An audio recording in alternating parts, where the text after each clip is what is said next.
اعوذ باللہ من الشیطان الرجیم بسم اللہ الرحمن الرحیم۔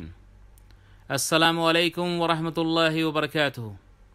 ہندوستان کے میرے عزیز مسلمانوں، ہم مسلمان اس لیے ہیں کہ محمد عربی صلی اللہ علیہ وسلم کے بتائے ہوئے دین اور ان کے بنائے ہوئے طریقوں پر عمل کرتے ہیں۔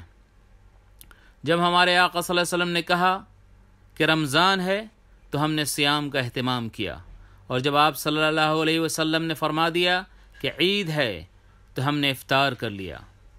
آج جمعے کی رات روضہ رسول صلی اللہ علیہ وسلم پر عید کا چاند چمکا ہے۔ مدینہ رسول صلی اللہ علیہ وسلم میں عید الفطر کی مبارکبادیاں دی جا رہی ہیں۔ جمعے کی صبح صلاۃ العید الفطر ادا کی جائے گی۔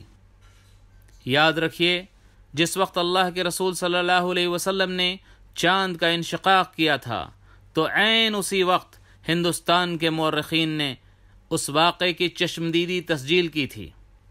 چاند کے انشقاق کو عرب و عجم کے لوگوں نے تب بھی بیک وقت دیکھا تھا، اور آج مدینہ منورہ کے افق پر رونما ہوئے عید کے چاند کو بھی بیک وقت دیکھا ہے۔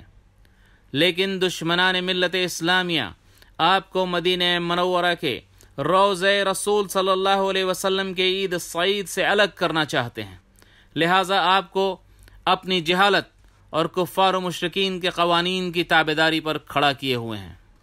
ہند کے مسلمانوں کی عید بھی تو تبھی ہے جس روز روضہ رسول صلی اللہ علیہ وسلم پر عید ہے۔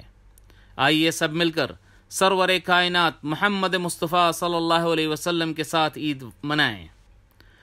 روز محشر کو جام کوثر جن کے ہاتھوں پینا ہے، ان کے دربار میں آج جمعے کا دن عید کا دن ہے۔ آئیے سب مل کر اس میں شامل ہو جائیں۔ آپ سب کو عید الفطر کی بہت بہت مبارکباد۔ اہل خانہ کے ساتھ ساتھ اپنے پڑوسی اور غربا و مساکین کو ضرور اس خوشی میں شامل فرمائیں۔ وما علینا الا البلاغ وآخر الدعوانا والحمد للہ رب العالمین۔